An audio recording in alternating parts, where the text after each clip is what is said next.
जैसा कि देखा जाता है यूनिट नंबर 4 के 110 ऑब्जेक्टिव क्वेश्चन है। ठीक है। पार्ट नंबर 1 है मनोविज्ञान की आधुनिक परिभाषा के अनुसार इसका सबसे व्यापक वर्णन क्या करता है। मानव और गैर मानव दोनों के व्यवहार और मानसिक प्रक्रिया का वैज्ञानिक अध्ययन करता है। साइकोलॉजी शब्द की उत्पत्ति ग्रीक भाषा से हुई है। इस शब्द में साइके का शाब्दिक अर्थ है आत्मा। मनोविज्ञान के अध्ययन के दायरे के संबंध में निम्न कथनों पर विचार करो। यह मानव और पशुओं के व्यवहार का अध्ययन करता है। किस पर? मानव और पशुओं के व्यवहार। ठीक है। यह बाहरी क्रियाओं और आंतरिक अनुभूति जैसे विचार भावनाएं दोनों का अध्ययन करता है। मनोविज्ञान के विभिन्न संप्रदायों और उनके संस्थापकों के संबंध में कथनों पर विचार करो। उन कथनों पर विचार करना है। व्यवहार के जनक के रूप में जे.बी. वाटसन को श्रेय दिया जाता है। ठीक है। विलियम वुंट के प्रयोगात्मक और संरचनात्मक दोनों का जनक माना जाता है। ठीक है। जीन पियाजे संज्ञानात्मक मनोविज्ञान से जुड़े हुए हैं। ठीक है। खेल मनोविज्ञान की अंतिम लक्ष्य खिलाड़ी के व्यवहार में परिवर्तन लाना क्यों है परिवर्तन लाना? क्योंकि खिलाड़ी खेल प्रदर्शन में सुधार लाने के लिए है। आगे चलते हैं। अमेरिकन साइकोलॉजी एसोसिएशन की परिभाषा के अनुसार खेल मनोविज्ञान के दायरे में निम्न क्या क्या शामिल किया गया है। उत्कृष्ट एथलेटिक्स प्रदर्शन में मनोविज्ञान के पहलू है। एथलेटिक्स प्रशिक्षकों खेल संगठनों की मनोवैज्ञानिक देखभाल भलाई है। तीसरा है शारीरिक मनोवैज्ञानिक कार्य प्रणाली के बीच संबंध है। ये तीनों सही हैं। एक खेल मनोविज्ञान एथलेटिकों के प्रदर्शन को बेहतर बनाने के लिए मुख्य रूप से किस प्रकार की रणनीतियाँ सिखाता है। संज्ञानात्मक जैसे कल्पना, आत्मविश्वास, व्यवहारिक जैसे मैदान पर आचरण की रणनीतियाँ सिखाता है। ब्राउनी तथा मेयोनी की परिभाषा के अनुसार खेल मनोविज्ञान खेल और शारीरिक क्रियाकलापों के सभी स्तरों पर मनोवैज्ञानिक सिद्धांतों को लागू करता है। इस संदर्भ में सभी स्तरों का क्या अर्थ है? इसका अर्थ है कि मनोवैज्ञानिक सिद्धांतों का अनुप्रयोग कौशल सीखने, प्रशिक्षण तथा प्रदर्शन टूर्नामेंट दोनों चरणों में होता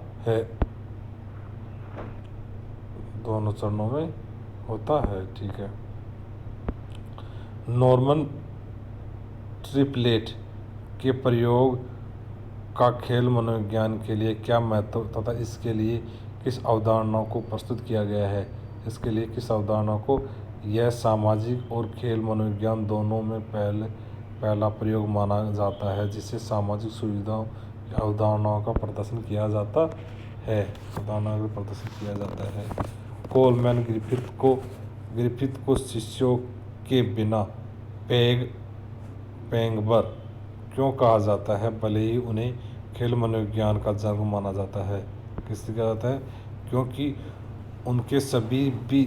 उनके किसी भी छात्र ने उसके बाद खेल मनोविज्ञान के क्षेत्र में अध्ययन जारी नहीं रखा, जिससे उनके काम में एक अंतराल आ गया है। इसके काम में कोई अंतराल आ गया है। ठीक है। 1965 में रोम में आयोजित खेल मनोविज्ञान की पहली विशेष विश्व कांग्रेस का सबसे महत्वपूर्ण परिणाम क्या था? इसमें अंतर्राष्ट्रीय खेल मनोविज्ञान सोसाइटी ISSP के गठन का मार्ग प्रस्तुत किया गया है। ठीक है। कोलमैन ग्रिफिथ के कथन एक एथलेटिक्स को जो प्रतिस्पर्धा में जाता है वह एक शारीरिक जीव है, न कि केवल एक शारीरिक मशीन का। एथलेटिक्स प्रशिक्षण के लिए क्या निहित है? स्पष्ट प्रदर्शन प्राप्त करने के लिए शारीरिक और मानसिक दोनों पहलुओं का प्रशिक्षण समान रूप से महत्वपूर्ण है। Sports psychology association of India SPAI के बारे में निम्न कथनों पर सही विचार करो। सही निम्न कथनों पर विचार करो। इसमें कौन कौन सा? इसकी स्थापना 23 फरवरी 1985 को हुई थी। इसकी स्थापना LNIP ग्वालियर में की गई थी। डॉक्टर जितेंद्र मोहन इसके प्रथम अध्यक्ष थे। कौन थे? जितेंद्र मोहन प्रथम अध्यक्ष थे। खेल मनोविज्ञान के इतिहास में निम्नलिखित घटनाओं का कालक्रम को व्यवस्थित करो। कालक्रम के अनुसार व्यवस्थित करो। नॉर्मन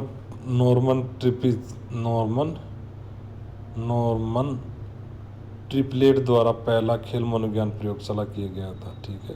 कार्ल ड्रीम द्वारा, चौथा ऑप्शन, कार्ल ड्रीम द्वारा पहली खेल मनोविज्ञान प्रयोगशाला की स्थापना की गई थी। कोलमैन ग्रिफिन द्वारा एथलेटिक्स अनुसंधान प्रयोगशाला की स्थापना की गई थी। रोम में पहली विश्व कांग्रेस और ISSP का गठन किया गया था। ठीक है, आगे चलते हैं। क्रेट के अनुसार खेल मनोविज्ञान की 3 प्रमुख उपशाखाएं हैं और एक नवीन उपवर्ग बाद में जोड़ा गया है। निम्न से कौन सा विकल्प उपशाखाओं और नवीन उपक्रम की सही पहचान करता है? क्या करता है? सही पहचान करता है। इसमें क्या करता है? क्रेट की उपशाखाएं प्रायोगिक शैक्षिक विकासात्मक नवीन उपक्रम नैदानिक है। ठीक है, नैदानिक है। ठीक है। खेल मनोविज्ञान के विभिन्न क्षेत्रों के बारे में निम्न कथनों पर विचार करें तथा सही विकल्प चुने। सही विकल्प चुने। कौन कौन सा? तीनों है। शैक्षिक मनोविज्ञान का उपयोग एथलीटों में नई तकनीकी और कौशल सिखाने के लिए किया जाता है। विकासात्मक मनोविज्ञान विभिन्न आयु समूह में एथलीटों के शारीरिक और मानसिक विकास के पैटर्न को समझने में मदद करता है। सामाजिक मनोविज्ञान का उपयोग टीम के भीतर सामंजस्य और एकता बनाने के लिए किया जाता है। खेल मनोविज्ञान को व्यावहारिक विज्ञान क्यों माना जाता है? क्योंकि यह मनोवैज्ञानिक सिद्धांतों का उपयोग कर एथलीटों के प्रदर्शन और अनुभवों को बेहतर करता है। ठीक है। वृद्धि और विकास को प्रभावित करने वाले कारकों के बारे में कौन सा कथन सटीक संबंध बताया गया है? कौन सा सटीक संबंध बताया गया है? विकास वंशानुक्रम तथा वातावरण के बीच एक गुणात्मक अंतःक्रिया का परिणाम है। ठीक है। वृद्धि और विकास का वंशानुक्रम और वातावरण के प्रभाव के संबंध में निम्न कथनों पर मूल्यांकन करो। ठीक है। सारी विशेषताओं जैसे ऊंचाई और शरीर की संरचना पर वंशानुक्रम का प्रभाव वातावरण की तुलना में अधिक बल होता है। परिपक्वता जो विकास एक महत्वपूर्ण पहलू है, मुख्य रूप से व्यक्ति के अनुभव और परिवेश वातावरण से प्रभावित करता है। ठीक है। वृद्धि और विकास के संबंध कथनों पर विचार करो। वृद्धि विकास के संबंध में कथन विचार करो। इसमें 2 ऑप्शन है। वृद्धि मात्रात्मक है जबकि विकास गुणात्मक है। सही है। विकास जीवन भर चलने वाली प्रक्रिया है लेकिन वृद्धि परिपक्वता पर रुक जाती है। ठीक है। वृद्धि का संबंध शरीर के किसी विशेष अंग से हो सकता है जबकि विकास पूरे शरीर के समग्र रूप को प्रभावित करता है। ठीक है। शिशुकाल जन्म से लगभग 5 वर्ष को शारीरिक मानसिक विकास की सबसे तीव्र अवधि क्यों माना जाता है? तीव्र अवधि? डी, क्योंकि इस अवधि में विकास की दर प्रतिशत के हिसाब से सबसे अधिक होती है। ठीक है। निम्न से कौन सा कथन वृद्धि की विशेषताओं को सबसे सटीक वर्णन करता है? इसमें कौन सा आएगा? सी, यह बाहरी और मात्रात्मक प्रक्रिया है जिससे मापा जा सकता है, जैसा कि ऊंचाई या वजन में वृद्धि है। ऊंचाई में वृद्धि है। ठीक है। शेष अवस्था में शिशु लुका छिपी जैसे संवेदनों खेलों को आनंद क्यों लेते हैं? क्योंकि यह उनकी विकसित हो रही इंद्रियों को सत्यापित और उत्तेजित करता है जिससे उन्हें अपने शोध पर विश्वास करने में मदद मिलती है। आगे चलते हैं। प्रसिद्ध कथन तुम मुझे नवजात शिशु दो, नवजात शिशु जो मैं उसे डॉक्टर, वकील, चोर इत्यादि जैसे चाहूँ जैसे बना सकता हूँ। विकास के लिए कारक के महत्वपूर्ण सबसे बल देता है। क्या बल देता है? वातावरण सबसे ज़्यादा प्रभाव देता है। निम्न में से कौन सी गतिविधि शिशुअवस्था में खेल के माध्यम से सीखने और विकसित होने के प्राथमिक तरीके का सबसे अच्छा प्रतिनिधित्व करती है? सबसे अच्छा प्रतिनिधित्व करती है कौन सा है? बी, संवेदी अन्वेषण, दूसरों के कार्यों की नकल करना तथा ध्वनियों के साथ लय स्थापित करने का प्रयास करता है। बाल्यावस्था के अंतिम चरण में अक्सर लड़कियों की शारीरिक वृद्धि लड़कों को अस्थायी रूप से आगे क्यों निकल जाती है? क्योंकि लड़कियों में किशोरावस्था से संबंधित वृद्धि लड़कों की तुलना में पहले शुरू हो जाती है। बाल्यावस्था में होने वाले संज्ञानात्मक विकास के संबंधित कथनों पर विचार करो। कौन सा परिदृश्य मूल चिंतन की क्षमता को सबसे सटीक रूप से दर्शाता है? कौन सा दर्शाता है? एक बच्चा यह समझता है कि मिट्टी की एक गेंद को चपटा करने पर भी उसमें मिट्टी की मात्रा वही रहती है। बाल्यावस्था को रोज द्वारा मिथ्या परिपक्वता काल क्यों कहा जाता है? डी, क्योंकि वे शेष अवस्था की पूर्ण निर्भरता से निकलकर कई काम स्वयं करने लगते हैं, जिससे उन्हें परिपक्व होने का भ्रम होता है। ठीक है। किलपैट्रिक ने बाल्यावस्था को प्रतिद्वंद्वात्मक सामाजिकरण का काल क्यों कहा गया है? बच्चे सामाजिक समूह का हिस्सा तो बनते हैं, लेकिन साथ ही उन समूह के भीतर उपलब्धियों को लेकर प्रतिस्पर्धा भी करते। ठीक है। शेष अवस्था की तुलना में बाल्यावस्था में शारीरिक मानसिक विकास की गति में स्थिरता आने का क्या अर्थ है? क्योंकि विकास वर्धित दर की कई गुना बढ़ने के बजाय धीमी तथा अधिक नियमित हो जाती है। बाल्यावस्था के संबंध खतरों पर विचार करो। बाल्यावस्था के निम्न खतरों पर विचार कर लेते हैं। निम्न खतरों पर विचार करो। इसमें निम्न खतरों में कौन कौन सा है? इसे खेल की अवस्था भी कहा जाता था। ठीक है, क्योंकि ये खेल सामाजिक नैतिक विकास का एक महत्वपूर्ण माध्यम बनता है। ठीक है।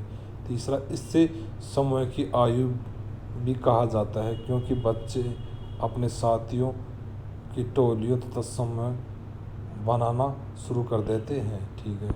व्यक्तिगत विभिन्नताओं के कारण संबंध में खतरों पर विचार करो। संबंध कारणों पर विचार करो।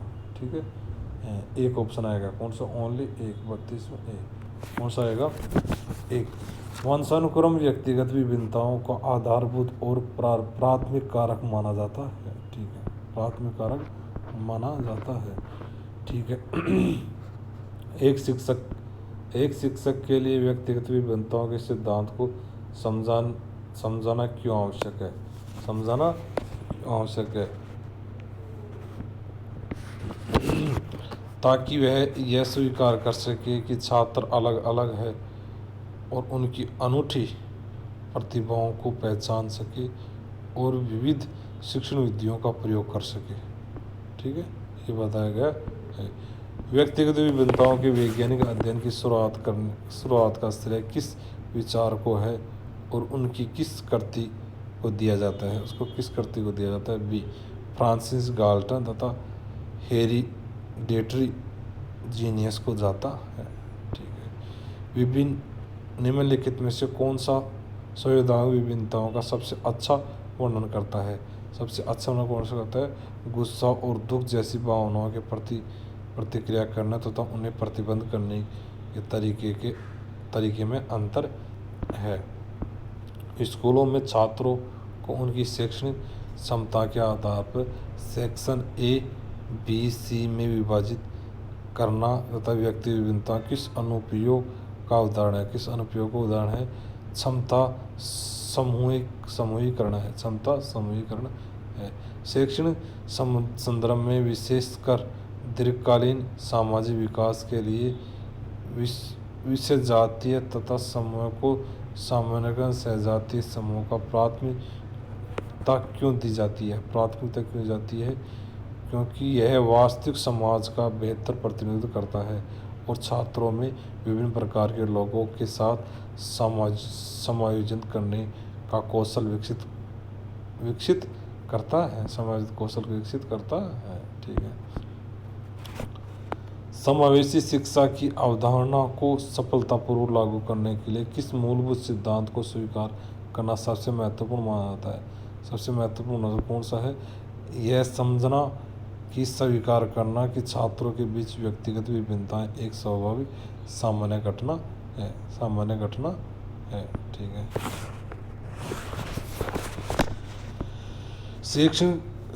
शैक्षणिक व्यावहारिक मार्गदर्शन प्रदान करने की प्रक्रिया में व्यक्तिगत विभिन्नताओं के सिद्धांत का क्या महत्व है? क्या सिद्धांत का क्या महत्व बताया गया? छात्रों को उनकी अनूठी रुचियों, शक्तियों तथा क्षमताओं के आधार पर सूचित व्यक्तिगत निर्णय लेने में सहायता करना, ये बताया गया है। ठीक है। विशेष शिक्षा के संदर्भ में व्यक्तिगत विभिन्नताओं के सिद्धांत का अनुप्रयोग किसे लाभ पहुंचाता है? अनुप्रयोग किसे लाभ पहुंचाता है? विशेष आवश्यकता वाले और प्रतिभाशाली दोनों प्रकार के छात्रों को पहुंचाता है। सीखने का स्थानांतरण की घटना मुख्य रूप से किस कारक पर निर्भर करती है? ए, दो परिस्थितियों या कार्यों के बीच समानता की मात्रा पर करता है। सीखने के स्थानांतरण की परिभाषा के संबंध में निम्नलिखित कथनों पर कौन सा सबसे सटीक रूप से इसकी मूल अवधारणाओं को दर्शाता है? इसमें कौन सा है? डी, यह एक परिस्थिति में अर्जित ज्ञान, प्रशिक्षण और आदतों का दूसरी परिस्थितियों में उपयोग करने की प्रक्रिया है। ठीक है। फुटबॉल के गोलकीपर से क्रिकेट का विकेटकीपर बनने में धनात्मक स्थानांतरण क्यों होता है? बी, क्योंकि दोनों भूमिकाओं में समान कौशल सेट की आवश्यकता होती है। खेल मनोविज्ञान एक विज्ञान है जिसमें मनोविज्ञान के सिद्धांतों को निम्नलिखित में से लागू किया जा सकता है। खेल और व्यायाम। 1965 में दुनिया भर में खेल मनोविज्ञान के अभ्यास के बारे में जानकारी को बढ़ावा देने और प्रसारित करने के लिए किसका गठन किया गया था? ISSP का गठन किया था। मनोविज्ञान जिन्हें विशेष रूप से एथलेटिक्स को प्रभावित करने वाली भावनाओं और व्यक्तिगत विकार तथा समस्याओं से निपटने के लिए प्रशिक्षण किया गया था। क्या था? नैदानिक परामर्श खेल मनोवैज्ञानिक किया गया है। मूल रूप से कुछ ऐसे हैं जो व्यवहार को सक्रिय करना तथा निर्देशित करना और बनाए रखता है। क्या बनाए रखता है? निर्देशित करना, बनाए रखता है। उसमें क्या कहता? अभिप्रेरणा। कौन है? अभिप्रेरणा। मनोविज्ञान एक टीम के किसी सम्मानित सदस्य द्वारा एथलेटिक्स की सक्रियता बढ़ाने के लिए सबसे आम तरीके इस्तेमाल किया जाता है। इसमें क्या गया? Pep talk. कौन सा? Pep talk. शारीरिक शिक्षा के छात्रों को मनोवैज्ञानिक बढ़ाया जाता है। क्यों बढ़ाया जाता है? मनोविज्ञान क्यों बढ़ाया जाता है? क्योंकि ये व्यवहार से संबंधित है। खेल मनोविज्ञान का जनक किसे माना जाता है? कोलमैन ग्रिफिथ को माना जाता है। शिक्षा मनोविज्ञान सहायक क्या है? डी, संपूर्ण शैक्षिक प्रक्रिया में शामिल है। ठीक है, आगे चलते हैं।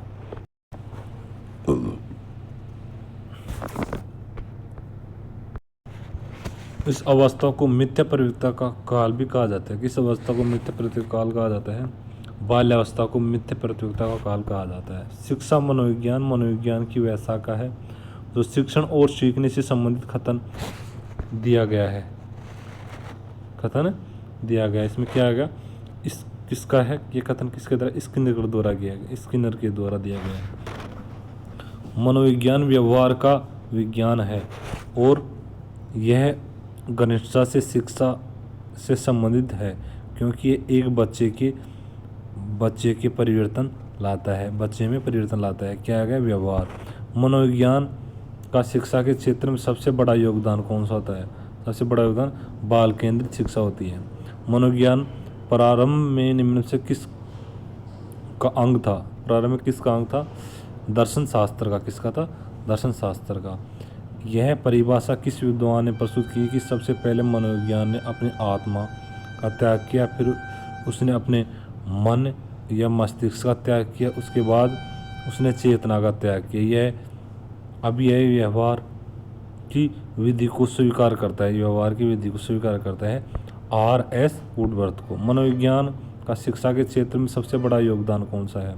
सबसे बड़ा योगदान कौन सा है? बाल केंद्रित मनोविज्ञान। कौन सा? बाल केंद्रित मनोविज्ञान।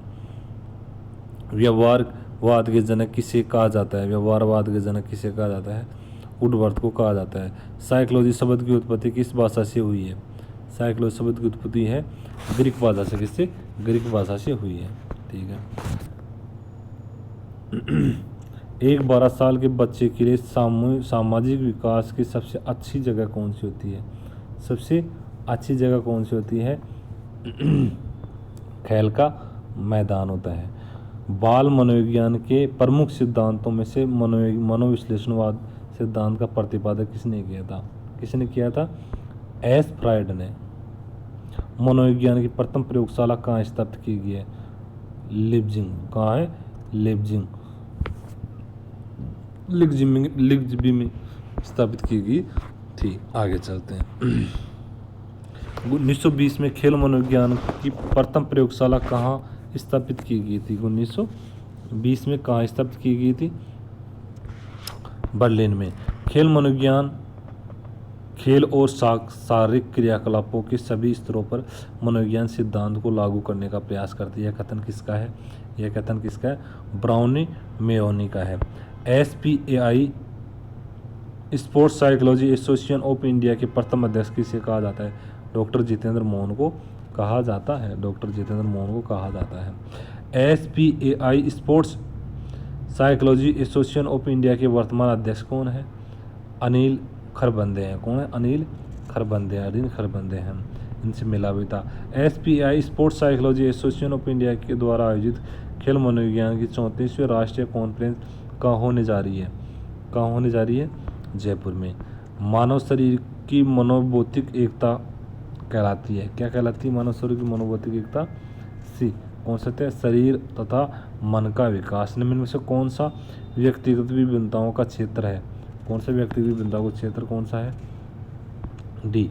लिंग भेद, शारीरिक रचना, मानसिक योग्यता उपयुक्त सभी है। मनुष्य के बीच पहचानी जाने वाली सबसे सामान्य व्यक्तिगत विभिन्नताएं कौन सी है? कौन सी है? वृद्धि और विकास में विभिन्नताएं। निम्न से किस लेखक ने खेल मनोविज्ञान को परिभाषित दिया है? खेल मनोविज्ञान उच्च स्तरीय खेल तथा मनोरंजन खेल तथा व्यापक व्यायाम तथा अन्य जोरदार गतिविधियों में शामिल व्यक्तियों और समूह के चुनौती व्यवहार को समझने तथा समझाने और प्रभावित करने से संबंधित है। कौन है? रॉबर्ट एन सिंगर है। कौन है? रॉबर्ट एन सिंगर है। एक बैडमिंटन खिलाड़ी टेनिस खेल में रैकेट पर अच्छा समन्वय स्थापित कर लेता है। यह अधिगम कहलाता है। यह अधिगम कहलाता है। क्या अधिगम कहलाता है? सी। सकारात्मक अधिगम कहलाता है। क्या? सकारात्मक अधिगम कहलाता है। निम्नलिखित में से कौन सा सीखने की शैलियों में व्यक्तिगत विभिन्नताओं की अवधारणा का सबसे अच्छा वर्णन करता है? सबसे अच्छा वर्णन कौन सा करता है? छात्रों की सीखने तथा और जानकारी को संसाधित करने के तरीके के बारे में अलग अलग प्राथमिकता होती है। व्यक्तिगत विभिन्नताओं को निम्न से कौन सा रूप समझा जा सकता है? कौन सा समझा जा सकता है? सी। कौन सा होता है?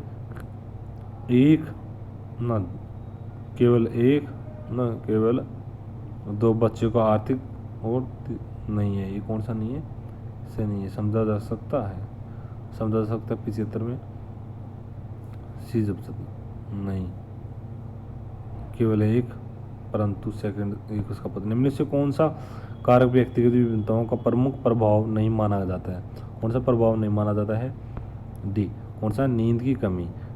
व्यक्तिगत विभिन्नताओं के बारे में निम्न कथन कौन सा कथन सत्य है? व्यक्तिगत विभिन्नताओं के बारे में कौन सा कथन सत्य है? कौन सा व्यक्ति विभिन्नताओं लोगों के बीच विशेषताओं और व्यवहार में विभिन्नता है? व्यवहार में विभिन्नता है। निम्न से कौन सी किशोरावस्था की विशेषता नहीं है? कौन सी किशोरावस्था की विशेषता नहीं है? डी, कौन से? तिरु समायोजन। निम्न से कौन सा सीखने के संदर्भ में सकारात्मक स्थानांतरण का सबसे अच्छा वर्णन करता है? अच्छा वर्णन करता है। यह स्थिति में सीखना तथा दूसरे की स्थिति में सीखने में सुगम बनाता है। दूसरे की स्थिति में सीखना सुगम बनाता है। एक परिस्थिति में सीखा गया कार्य जब दूसरी परिस्थिति में मदद करता है या बाधा डालता है उस वह प्रक्रिया कहते हैं। उसे प्रक्रिया का कहा जाता है सीखने का हस्तांतरण कहा जाता है। निम्न से कौन सी सीखने के हस्तांतरण के लिए सहायक स्थिति है? कौन सी सहायक स्थिति है? कौन सा है? उपयुक्त सभी। सामान्यकरण, ज्ञान और शिक्षण पद्धति उपयुक्त सभी है। उपयुक्त सभी है, ठीक है। अधिगम के सामान्यकरण सिद्धांत का प्रतिपादन निम्न से किस मनोविज्ञान ने किया था? किस मनोविज्ञान ने किया था? सी एच जुड ने किया था। सी एच जुड ने। समान तत्वों का सिद्धांत के प्रवर्तक थे। कौन थे समान प्रवर्तक थे? थॉर्नडाइक। कौन था? Thorndike. Psychology in contemporary sports के लेखक कौन है? कौन है? ए, ब्राउनी जे केटी हैं। अधिगम स्थानांतरण की योग्यता को बढ़ाने के लिए अध्यापक को नहीं करना चाहिए। क्या नहीं करना चाहिए? रटने की प्रवृत्ति को प्रोत्साहन करना, ठीक है। अधिगम स्थानांतरण का प्रकार है। अधिगम स्थानांतरण का प्रकार कौन सा है? उपयुक्त सभी। धनात्मक स्थानांतरण, क्षेत्रीय स्थानांतरण, नकारात्मक स्थानांतरण उपयुक्त सभी है। वंशानुक्रम किसको प्रभावित करता है? वंशानुक्रम किसको प्रभावित करता है? शारीरिक विभिन्नताओं को प्रभावित करता है। किशोरावस्था में व्यवहार और मनोवृत्तियों का सबसे ज़्यादा प्रभाव पड़ता है। किस पर प्रभाव पड़ता है? साथियों का। किसी खिलाड़ी को जीतने की आंतरिक इच्छा तथा खेल के प्रति आनंद और स्वयं को बेहतर बनाने की भावना किस प्रकार की प्रेरणा को दर्शाता है? किस प्रकार की प्रेरणा को दर्शाता है? आंतरिक प्रेरणा को। यदि खिलाड़ी केवल पुरस्कार, पैसा या प्रशंसा पाने के लिए खेलता है तो किस प्रकार की प्रेरणा का उदाहरण है? किस प्रकार की प्रेरणा का उदाहरण है? बाह्य प्रेरणा का उदाहरण। खेलों में स्पोर्ट्स मैनशिप का सबसे सही अर्थ क्या है? स्पोर्ट्समैनशिप का सबसे नियमों का पालन करते हुए निष्पक्ष और सम्मानजनक खेलना बताया गया है। प्रतियोगिताओं के दौरान अत्यधिक घबराहट, पसीना आना और प्रदर्शन में गिरावट किस मनोवैज्ञानिक स्थिति को दर्शाता है? किस मनोवैज्ञानिक स्थिति को दर्शाता है? खेल चिंता को दर्शाता है। बंडूरा के सिद्धांत के अनुसार किसी खिलाड़ी का यह विश्वास कि वह किसी कार्य को सफलतापूर्वक कर सकता है क्या कहलाता है? उसे क्या कहलाता है? सफलतापूर्वक कर सकते इसे क्या कहते हैं? आत्मविश्वास। यदि खिलाड़ी असफलता के डर से जोखिम नहीं लेता और प्रतियोगिता से बचने लगता है तो किस प्रकार के भय दर्शाता है? किस प्रकार के भय को दर्शाता है? बी, असफलता का भय दर्शाता है। खेल नैतिकता के अनुसार में से कौन सा व्यवहार अनैतिकता माना जाता है? व्यवहार अनैतिकता माना जाता है कौन सा है? डोपिंग का उपयोग करना। किसी खिलाड़ी के प्रदर्शन को बेहतर बनाने के लिए मैच से पहले मानसिक रूप से सफल प्रदर्शन की सफलता करना किस तकनीकी का उदाहरण है? किस तकनीकी का उदाहरण है?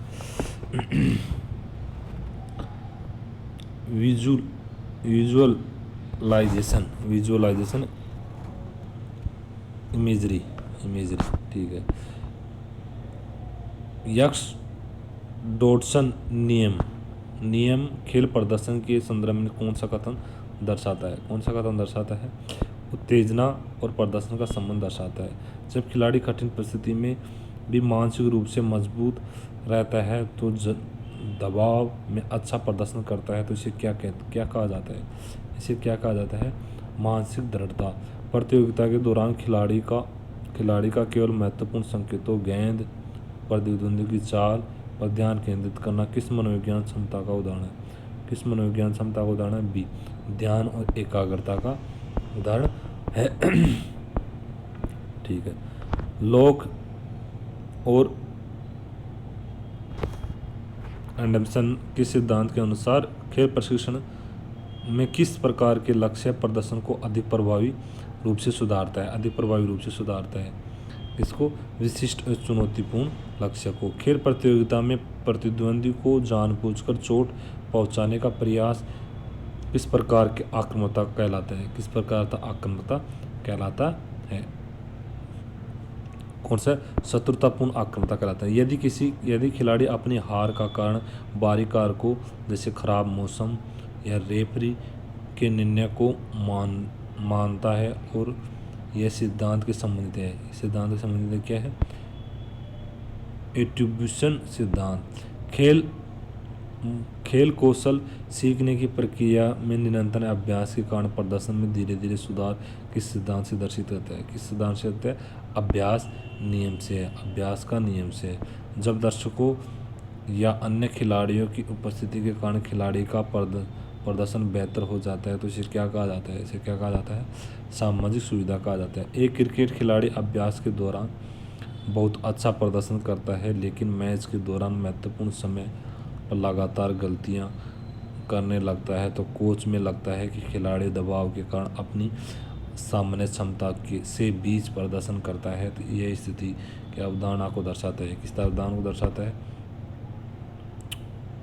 चोकिंग अपर प्रेशन को दर्शाता है। यदि एक टेनिस खिलाड़ी मैच के दौरान बार बार नकारात्मक विचार से परेशान हो जाता है तो इसलिए खुद को सकारात्मक वाक्य बोलना शुरू करता है तो मैच यह करता है कि मनोविज्ञान तकनीकी का उदाहरण क्या था? सेप टैक। ठीक है। एथलेटिक्स व्यक्तिगत के संदर्भ में बहुमुखी खिलाड़ियों आमतौर पर किन खेलों में बेहतर प्रदर्शित करता है? किन खेलों में बेहतर प्रदर्शित करता है? टीम खेल जैसे फुटबॉल, कबड्डी में प्रदर्शित करता है। क्लार्क हल की ड्राई थ्योरी के अनुसार उत्तेजना बढ़ने पर एक कुशल खिलाड़ी के प्रदर्शन पर क्या प्रभाव पड़ता है? क्या प्रभाव पड़ता है? प्रदर्शन बेहतर हो जाता है। ठीक है। निम्न से किस पुस्तक में अक्सर खेल मनोविज्ञान की बाइबिल कहा जाता है जो इस विषय के शैक्षणिक आधार पर दुनिया भर में सबसे प्रसिद्ध है? दुनिया भर में प्रसिद्ध कौन बताया गया? Found of sports and exercise psychology बताया गया है। डब्ल्यू टिमोथी गालवे द्वारा लिखित वह कौन सी विश्व प्रसिद्ध पुस्तक है जिसमें खेलों में मानसिक प्रशिक्षण और एकाग्रता की अवधारणा को लोकप्रिय बनाता है? कौन सा है? The inner game of tennis बनाता है। इस प्रकार ये 4 यूनिट कंप्लीट हुई एक ही पार्ट में। ठीक है।